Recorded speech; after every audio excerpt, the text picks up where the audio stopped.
right, everybody. It is Friday, 1 p.m. U.S. Eastern Time. That means it's time for Shally's Alley. I need an echo chamber. Alley, Alley, Alley. I am so happy and more than happy, whatever is happier than happy, ecstatic to have Mr. Death Star himself, Pete Radloff. Hopefully I said that right. You Radloff? did. Nailed it. Friend of mine since 2011 or something like that. I think we met at a SourceCon. So we've been friends for nearly a dozen years or so. And super excited to have Pete on the show for a couple of reasons. One of them is he is a sharer like me and loves to get things out there. I was going to ask you a little bit about that as well. But to give you an idea, he's a board member of HR.com. He's a contributor at RecruitingDaily and HRTX. He's, I think, a board member of RecruitDC or something like that, a founding member or something like that of RecruitDC. Board member for a long time, yeah. Are you in? You're in DC, right? I am. I'm right outside DC in Northern Virginia. So he's a contributor, right? He's somebody that openly shares and gives and gives and gives, and he gives for the reasons of giving, not for the reasons of curating his personality and popularity, right? Because to be honest, he shares the real stuff, and sometimes the real stuff doesn't make you popular. I'm living proof of that. True. But Pete has had a pretty diverse background in sourcing. I think we met when he was at a company called Living Social. And so if you think about it, 2011, that was like Living Social before social existed, really. It was the beginning of social. Unique time for sure. When was Twitter a thing? It was. I mean, live tweeting was a thing. Is that when did Twitter become public knowledge, or because I know they're founded in 2006, but it wasn't until a while later it sort of took gained steam. So is that around 2010 or so? Yeah, I think it was like around 09 or 10, I think is really when you started to see it, big, and I think really started to kind of take shape. And you remember Tumblr? I do remember Tumblr. What happened to Tumblr? They locked it down for a myriad different reasons, but it still exists though? Still there, yeah, but I mean, I can't tell you that it's on my phone. I had a Tumblr blog, two of them actually, a personal Shally, and then Shally and then sourcing, right? I had a Shally blog and a sourcing one, and I completely forgot about it until just now, and I'm like, I wonder if I can still log into it. It's been locked out for a while. Yeah. But from Living Social, you then worked at a couple of other places, and you were at Amazon for a while. I'm sure that was a super easy job. Oh, tons. Super easy. Of course, yeah. I mean, I've heard from lots of people how easy it is there. And then you recently, by that I mean a year or so, ended up at a company called Datadog. For those of you that have no idea what that is, it's like when you have a dog that eats data. No, I'm just kidding. What is Datadog? So basically what they do is all the things that happen in your cloud environment, right, are all things that need to be monitored and be able to have sort of insight into that. And so they provide this observability, monitoring structure, alerting, security events, things like that, all into these sort of one dashboard so everybody can see what's going on in their environment simultaneously. I see. Data monitoring. Correct. Yeah. So competitors with Splunk, things like that, really across the board. And I know Splunk had some big news in the last 24 hours. So.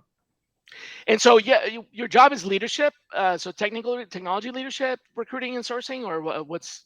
Yeah. So our team focuses on everything sort of engineering manager and above for Datadog. So all leadership roles, executive roles, things like that are primary. And for us, that focus is really on the engineering and product management side.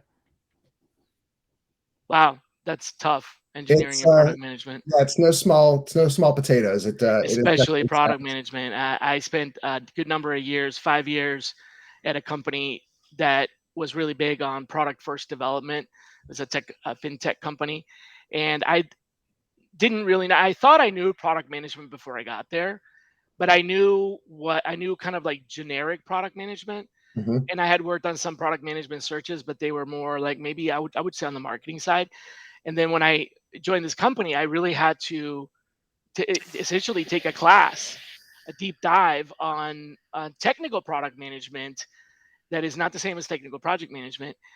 And one of the first things that I discovered for myself, and I'm sure other people already knew that with product management, was that the titles, the job titles, are so way off. I mean, you cannot use product management as a search because you will get everything except the people you want. Correct. You really need to drill down into some of the specificity around what you're looking for, and then Yeah. almost dial that back to that. And I think it was a couple of years back was the first time I'd ever heard sort of the term of like group product manager, right? Mhm. Sort of managing product managers, and that's a that was a sort of a good lesson, right? You have to go and you got to source out, you got to search out like what does this look like? Who are these people? Like what is, even going so far as to go to YouTube and like Right. explain product management to idiots, right? And I think there's some of that I had to do to really kind of understand like, what is this and what am I looking for. Yeah. Yeah. And I found the Pragmatic Institute, and they have the product management framework, Hmm. the pragmatic product management specifically for technology. And so that was a huge difference, right? Right. And that whole pragmatic product management framework really solidified. I took their framework and I printed it out and I had it on my um, cubicle wall. We still had offices back then, Yeah. and it really helped me understand. You could it goes from like market, big picture, all the way to support, Right. basically the day to day. And then it goes strategic and tactical, sort of. But if you can draw a circle and circle an area of it, you could do like market strategy over here. You could do enablement and execution over here. And it Yeah. really kind of brings together the different areas of it. It was way better to look for those kinds of things than it was product management, because inevitably I would get people that were marketing. And how ironic is it that a product manager doesn't manage a product and they don't manage people? They sometimes manage people if they're a group product manager, but Sure.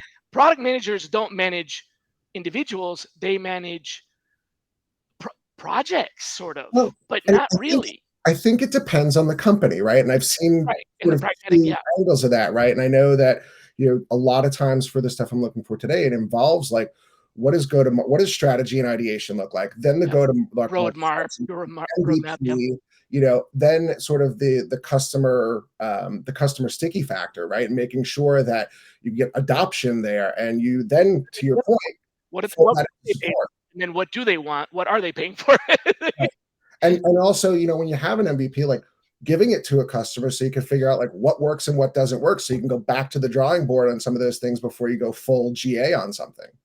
It's a really broad definition of work, kind of like recruiting. No doubt. Yeah. There's product management in recruiting, because you're managing projects, you're managing candidates, you're managing hiring managers, but you don't really manage anybody necessarily unless you're a manager of recruiters. But yeah, so that was a huge learning lesson for me, and I definitely learned a lot about business because of the perspective of the product manager being sort of in the middle between engineering, marketing, sales, and all that stuff. So it's a pretty neat field, but it's tough to search for. It is. It's tough to search for. Yeah. It's just, I think that's, the front end work that you do and figuring out what it is that we're actually looking for. Yep. That's why those meetings are important. Man, is the intake, it's like the kickoff and intake is super necessary in that. Yeah. Yeah, that's right. So the reason I was super excited to get you on the show is I had a couple of questions I wanted to talk to you, and I want to let folks know. So Pete has a degree in psychology, and we wanted to talk about the psychology of what we do. Just because I wanted to finally give Pete a chance to actually use his degree. No, I'm just kidding. Me too.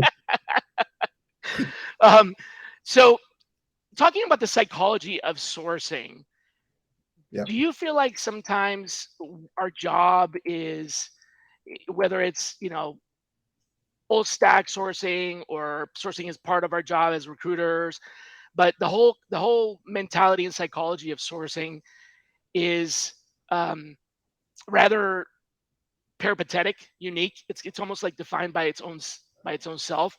So what I mean is, sourcing is a very different job, Sure.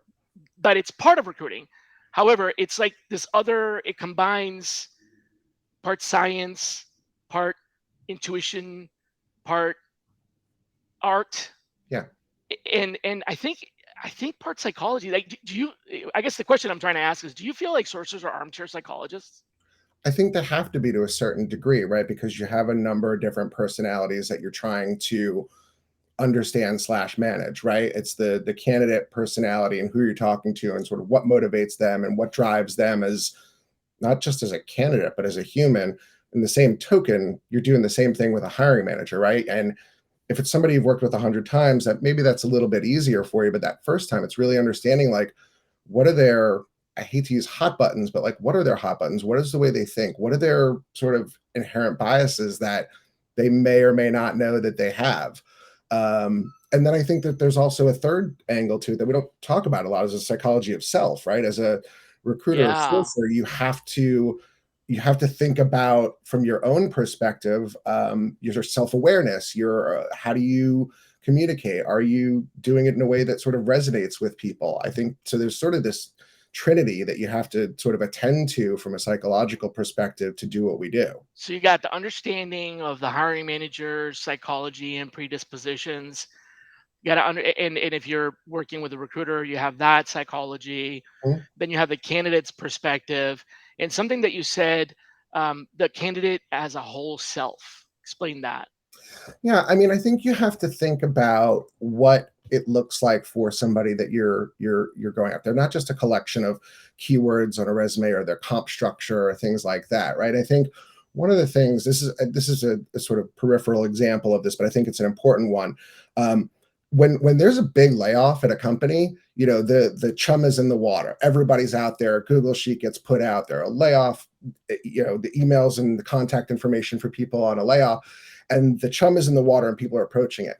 And what I wonder sometimes, and I take this into account when I do my own messaging to people who have been recently part of a layoff or a riff or something like that, is there's a mindset that that person is in a layoff, and that messaging can't be the standard message. Mostly, ugh. You have to, Mostly this mindset right here. yeah, Ugh. empathy is an important part when you can craft that message to somebody who's just been hit in a round of 4,000 people laid off, right? Um, or when you're talking to somebody who's early on in their career and really understanding what they do or what they want to do. I think that's something that we need to kind of take into account. But from our own perspective, it's about reading cues. It's about understanding tonality. It's about, and some of that's hard in email, right? And so a lot of this plays into account when you're on the phone with somebody. I think in making sure that even when we get to the point where we talk about what's going to happen next, right?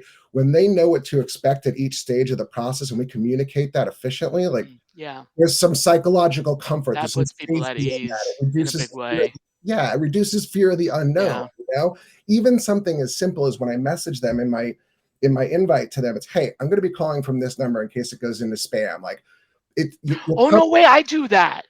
Oh my yeah, God, I thought I was the only one. no, we all block spam on our phone. No, no, I mean, I say that. I'm like, hey, this is the number I'm going to call you from. Yep, I message them with that just because of that, because I think sometimes they don't. Well, everybody plays caller ID sure, on their phone. I can't wait for caller ID on cellular to actually finally be a reality. But yep, that's why I tell them that, because like and sometimes I'm calling them from my VoIP line and not my cell phone. So yes. that's, yeah. Sorry, keep going. No, that's okay. I think it's those kinds of things. It's never easy to be we've all done it. We've been in a candidate's shoes, right, and interviewing for job, and there's a lot of intensity in that whole process. And so the little things that we can do to sort of alleviate some of those stressors or some of those worries, Fear. I think are really important. And I think we sort of overlook that because we're thinking about metrics and numbers and how do we contact and how do we get the person on the horn, like, but even how you approach them and what's in that messaging, and something as simple as, hey, Yeah. I realize that you've been there for 9 years and Rome's probably not on fire, but here's why I want to talk to you. Rather than like, I have this job, like, that's great that you have this job, but like, here's why I want to talk to you is much more resonant than here's why Right. you need to talk to me.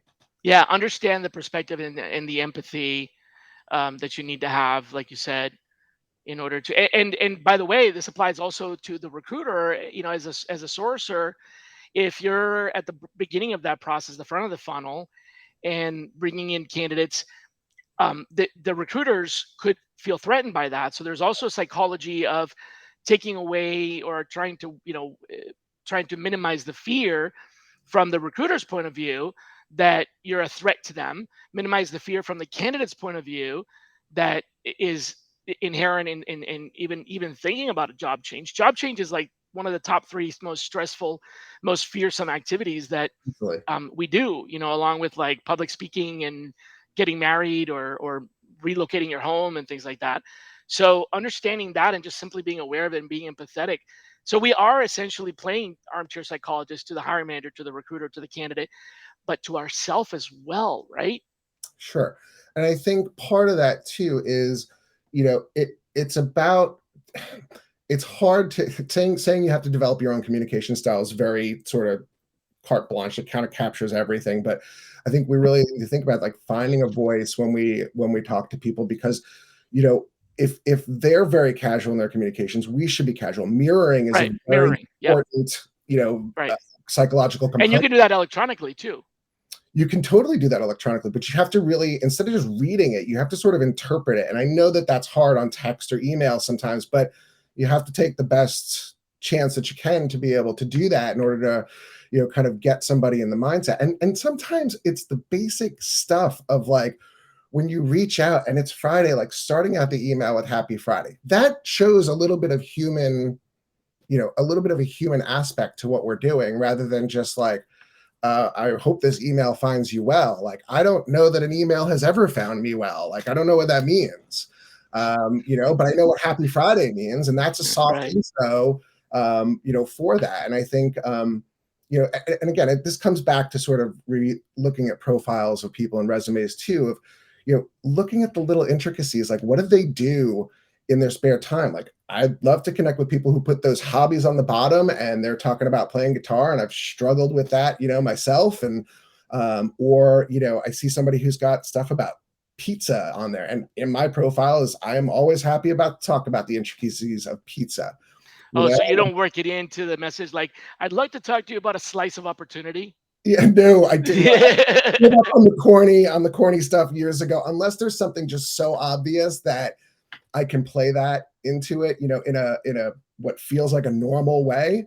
There's a difference between trying to force fit it and to be able to, kind of shape it in a way that makes sense. Yeah.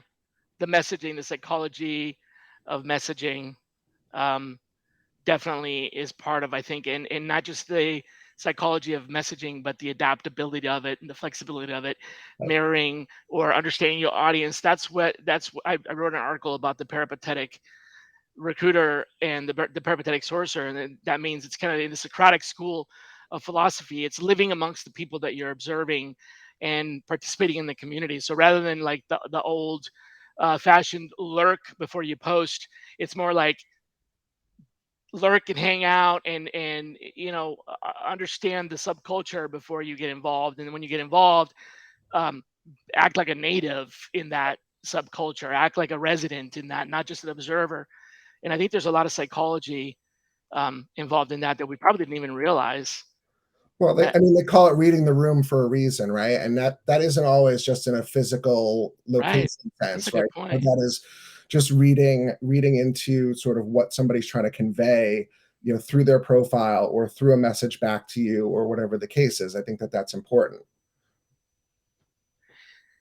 Tell me about imposter syndrome. I kind of struggle with that myself in a couple of different ways, but you talked a little bit about that. Tell me more about imposter syndrome and what are your thoughts on it? How are you thinking about it? So for all of the the talk out there about, balancing your work life with your personal life and all that. And I know this doesn't attribute to everybody, but I think that there is, and I know it is for me, there is a definitive level of self-worth, a sense of self-worth, I think, that is wrapped up in who you are in your job and your career, right? And whether that's, you're trying to climb ladder title wise or what have you, it doesn't have to be like that, but it is difficult to get out of the mindset of like, well, how is what I'm contributing going to make a difference, right? And when you do that, there's a lot of people putting out the same things out there, and you're like, well, how is what I'm putting out there going to be any different? But I think that there's a level that we have to kind of self-actualize that, well, the way that I'm saying it or the way that I'm putting it out there might resonate with somebody that the other thing doesn't resonate with at all. But it's hard to get over the idea of like, wow, that was a really good article. I could never write anything like that. But I think, part of that is you have to, Isn't that kind of envy though? um, yes and no. I think there's envy slash admiration.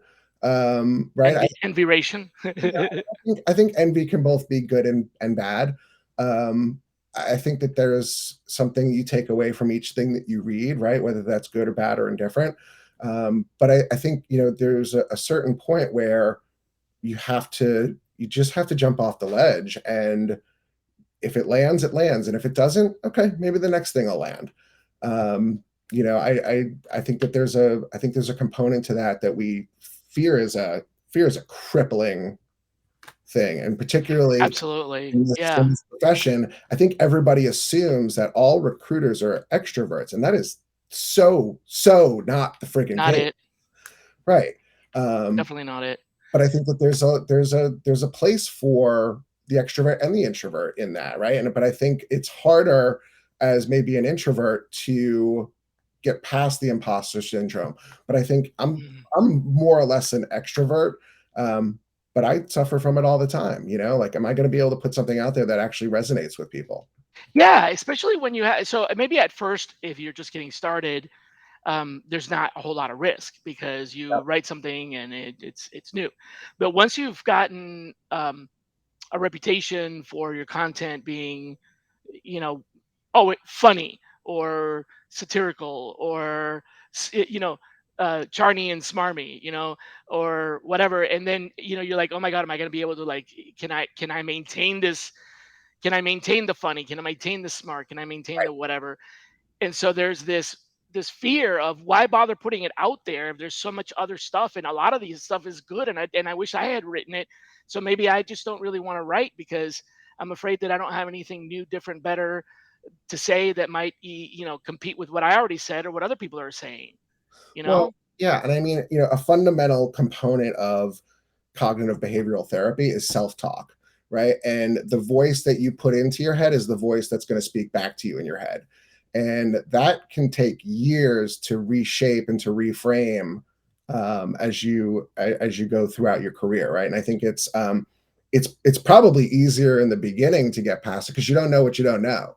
I think as you've gone through the years and seen more and more things, some of that gets into your head, and to think about, like, what do you really know, and what value are you contributing, right? But I think part of that too is making sure you've got folks in your sphere that you can trust to say, hey, I'm thinking about putting this out there, read through it and blow it up for me. And fortunately, I've got a lot of those people that are willing to take some of that stuff and blow it up for me before I put it out there. Hmm, okay, some good advice there. But I So will why bother? go ahead. eh, Yeah, I mean, you why do you share what you know? I guess is the why do you share?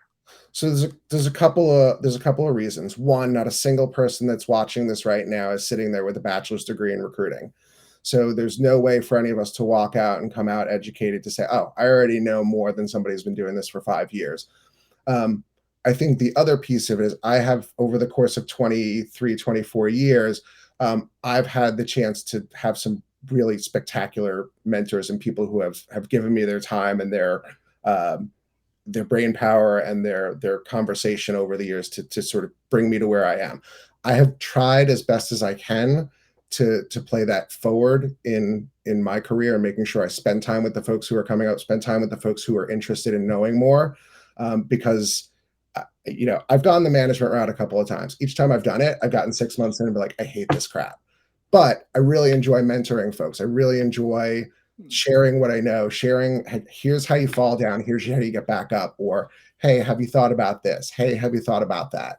Um, that's why I share. I don't give a crap about clicks, man. That doesn't do anything for me. All that means is I'm just going to have to manage more crap in a LinkedIn inbox a week from now. It's nice to have eyeballs for sure, but like, for example, speaking at SourceCon, I think it was back in 2017 or 2018. I don't need to be on the stage. I'm very comfortable behind the curtain, because behind the curtain is where the machine is, right?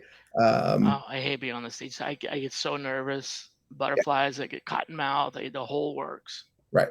It's Yeah. it's the same reason I coach youth soccer, right? Like my playing days are long behind me and my body is shot. But I can impart the critical pieces and the fun pieces and the life lessons that go into something like that. And I think, what we do for a living isn't terribly different than that. What we learn in this profession is so much by doing rather than, I would say, getting it out of a book. But now I sit here with like 5 books of really good friends of mine who have all, present company included, with books here that I've read and gone, my God, that's brilliant. Like, how have I not thought about that Oh, before? hold on, did you just compliment my book? Because I missed that. I did. I was like, oh wait, he talking about my book. On the Oh, shelf. thanks, man. Appreciate that. Yeah. Appreciate that. Well, so um, I share a lot less these days, partly because I dedicate what what little time I had available to writing articles and creating content, and posting and things like that. When I have that time available, I'm using it to create courses Right. that go into my library, or I do the show, and the show is it's 2 or 3 hours a week of commitment. So this is kind of my way of sharing, is by highlighting people like you and bringing, in some cases, I mean, you're a celebrity, so I'm not doing you any favors, but there's people on the show that have been guests that were relatively unknown, and I love to be able to give them a stage to share their ideas and their philosophies and do exactly what you said, right? Yeah. um, Show what they know so others can learn. So that's why I don't do it a lot. But I'll tell you that when I started, I was the first to create a newsletter about sourcing. It was called Cyber Sleuthing in 1996, and it was an email newsletter. I had no idea how many eyeballs were on it because it was an email newsletter. All I knew was my email list grew, but that was just because people were subscribing to the newsletter. I didn't know if anybody read it. Right. But years later, and I mean like 10 years, 15 years later, I still have folks that, even today say, I remember your newsletter, or stuff like that. So I had no idea how many people I was reaching, but I was definitely reaching people because later on I found out about that. Then I transitioned to, I was myself and Levy and one other person were the first bloggers ever on the, in sourcing and in recruiting, generally speaking. We were the first 3 bloggers on ERE, and I was blogging a lot. And then I did see the eyeballs and the comments, and there was only 3 of us, so the comments were focused on the 3 of us. And then there were 20, and then there were 100, and then the comments dwindled. But by then I had already switched to another medium, and I wrote a book, and then I wrote another book, and then I wrote a third book. And after writing the fourth book, which I think finally is the book that I meant to write, is the book that I always wanted to write, Mhm. I can honestly say I'm done writing books. I have no idea how many copies have sold. I have no idea how many people it's influenced. So what I'm trying to tell you is, from the beginning, I didn't really care how many eyeballs were on the newsletter. And then with the blog, I wasn't blogging to get comments. It just happened because it was one of the first ones. And then later with LinkedIn and all that other stuff, I've never really been, it's never really been about people seeing it. It's never really been about um, getting popular. It's always been this urge, this underlying need, almost like a disease. Like I have to get it out, Yep. right? And so now that I have other outlets, the courses and this, I don't have that need to write as much anymore, the pathological need to write. Maybe I'm sick in that way, but do you feel like that? Do you feel like you have to get the word out? Is that part of the motivation? Um, I think there's a couple of different ways I can do that. I think, contributing thoughtful comments to things that other people put out there, or sort of resonating those things, I think is helpful. I've got an arm's length list of stuff I want to put out there, and probably all of it is within, all of it is 60 to 70% complete. It's not all done, but I think I don't feel the need to do it, but I think there Yeah. are things I'm passionate about that I want to that I really want to sort of convey, right? And I think that the psychology of sourcing is one of those things. Like we've spent 10, 15 years on tactical and engagement and Boolean and all that, and that's great. But those are only one component of what we do. The other component at the end of the day, and I know the AI haters are going to come for me for this, but like the end of the day, this is still a human to human connection, right? And I'm sure maybe that fades at some point. I don't know. Your guess is as good as mine. But I think until that moment comes, the human component and the sort of mindset and the psychological piece of this, of how we interact with people, how we engage people, how we treat people, um, is going to still be paramount until the day comes where the machine does it all, if that's going to ever happen. Hmm. And I don't know that we're necessarily talking about that as much. I still see a lot about, and you know, some of this comes through, I think, a little bit in, there's threads of this that come through in employer branding. There's threads of this that come through like the DEI conversations. But I feel like a lot of the times they're talking about it and then they sort of go outside of the important psychological piece of this, back to the tactical. It's this ideation, skip the psychological, back to the Back tactical. to the tactical. Well, And sticking to the psychological, then the fear is the psychological, and the fear is that the robots will replace us, right? And so this goes back to probably even before Henry Ford, I'm sure. But then an example that I can think of, at least academically from my studies, was that there was this fear that the Ford method, the assembly line, would replace the skilled workers, and it would displace them, and they would then be unemployed and unemployable.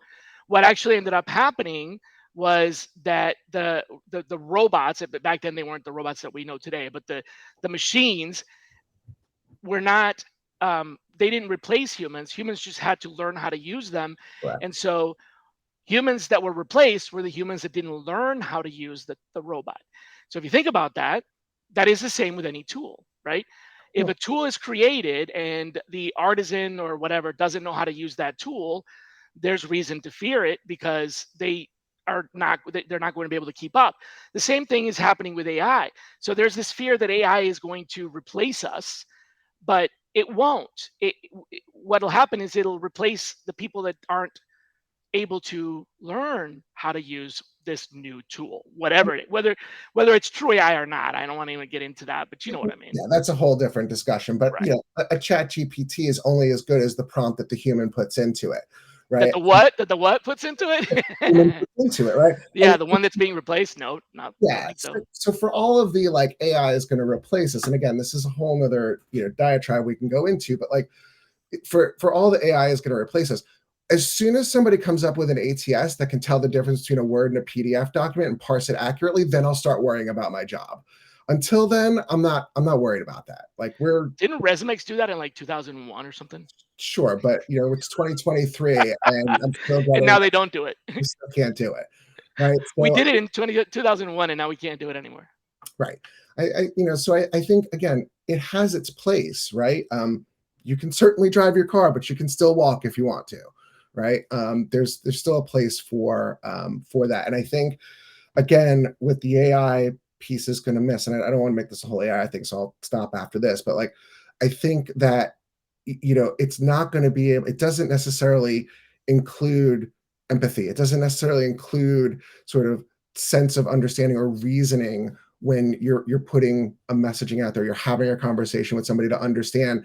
Hey, I can't reload because I've got a 15-year-old kid in high school, and if I move right now, they won't talk to me till after college, right? Like those kinds of things aren't going to be able to be replaced like that. And those are the things that only the machine of the human brain can really sort of synthesize and think about: right answer, wrong answer, good response, bad response.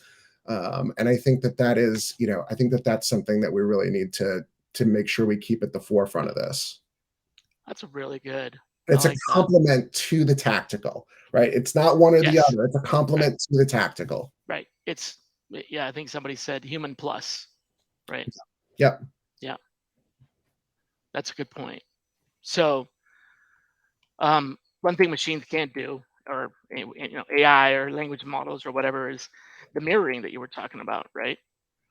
Um, and the reading and interpreting and things like that. They can interpret what's being said, but I'm not sure that sentiment analysis is quite at the point where you can really distinguish um, snark from irony, or whether someone's happy writing it or whatever. Sure. So there's that. You had talked about the generalization bias or the dangers of generalization bias, and I think that's something that because it's definitely related to psychology, we need to touch on. Yeah. In particular, when we make overgeneralizations, like for example, you gave me an example of, you said, last two or three candidates that we interviewed from XYZ company were terrible. Therefore, everybody from XYZ company is terrible. So we're going to avoid recruiting from there. Right. Tell me a little bit about that. How did we get there, and how do we defeat that? Because it is definitely damaging to everybody but the three people that didn't do well in interviews. Yeah, and I think there's some level of heuristics there that play into it, right? And I think it's that heuristics bias. I think you can sort of almost intertwine the two of those, right? And I think that there is this sort of like, oh well, the last three people from AAA company, they were bad, so like everybody there must be bad. Well, the company's still in business, so everybody can't be bad, right? Or Twitter had a layoff. Up, tech markets in Oh Seattle. yeah, right. Twitter and Google had layoffs, therefore the entire technology market is going under. But lots of companies are still hiring. So Right. And yeah, I think what we need to keep in mind is that, a company is a collection of people, right? People are not the company that necessarily. And I don't know if I'm saying that correctly, but I think you see where I'm going with that. And I think we have to sort of avoid some of this overlay of like, oh, well, one thing happened, so it's terrible. If we've learned anything in this industry is that, you know, it all comes back around. It's all cyclical and it all comes back around, right? Like recruiter hot summer was 18 months ago and everybody was moving and everybody was getting paid, and now it's down again. And then 18 months from now, it will probably be very different again. And I think we have to sort of not just take the headline, but we have to really sort of read the whole article and understand, that there is more to this, and what goes up comes down and vice versa. So, to say that like, oh, talk to these two engineers and they're terrible, I don't want to talk to anybody else from there. Like, well, what about the really freaking smart engineer who is just desperate to get out of that place because they're stifled, right? Are we missing that person because we're looking at the title and not the article? right. Or likewise, the attraction to hiring managers. So we're definitely missing out on people because we're leaving them behind because we're making these generalizations. But also, we're missing out on other people because we're focusing on these companies. Like, how often do you go to a hiring manager and say, what kind of candidates do you want, or what companies do you want us to target? And it's always Google, Microsoft, Facebook, Netflix. Right. It's And like, why? I mean, that's the it first question. Why? yeah, why? It's exactly, that's the question I ask, and it's hilarious sometimes the answers that I get. But the best example I can give you is I dug into this with a hiring manager, and I said why, and they started telling me about the quality of their training program and their interview process, and how people who make the bar there are definitely, it's a factor that designates a quality, or whatever. And I let them just kind of keep going, and then I jumped in and I said, this was some time ago, so it doesn't apply anymore. But I jumped in and I said, okay, but you understand, the reason I'm hesitating here, and the reason I'm having a hard time kind of grasping this, is because we develop in C++ and they develop in this other language. We're writing for Windows and they're writing for this other. So like, there's no, are they even going to pass the interview? Are the skills the same? Right. And the hiring manager was like, well, I mean, I don't know if they can program in this, or they can learn it. I'm like, okay, so now we're making exceptions for people. Normally, we would make sure that they have to have 10 years of C++, but now if they come from this company, then they don't have to have 10 years of C++. How does that work?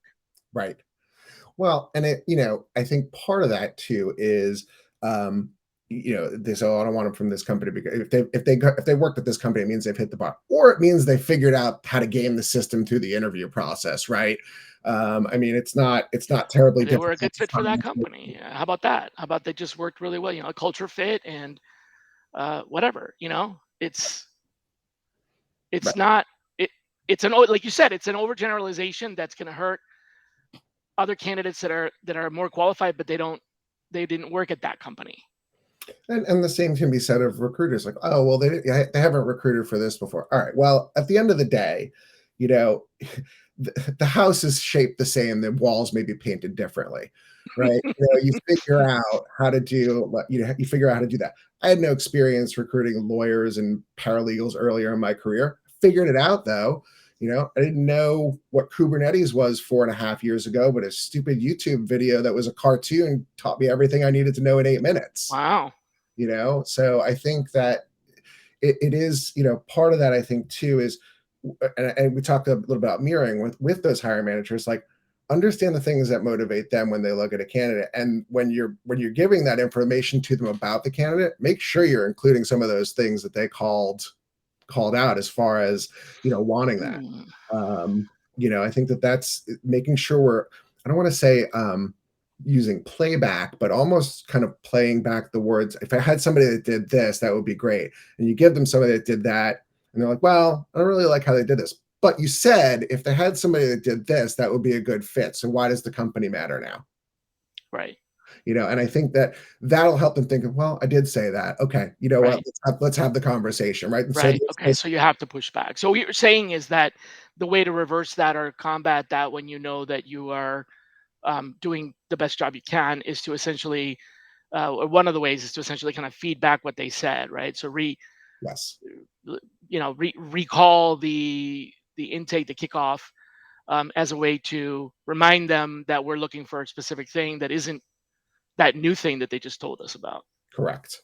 I like that. That's good feedback. I don't even know if I call that feedback. It's like playback is not it. Feedback is not it. There's a word for that Right. somewhere. There is a term for it. And I actually have a note because while I'm putting some of that together, I'm actually have a note to figure out what the term actually is for that. We'll figure it out. We'll do it on the next show. Yep. Definitely. Um, great. So we talked a lot about psychology in different ways. Um, and just I didn't want to let you go without asking you the couple of questions that I always ask. I'm sure you probably already heard. Yeah.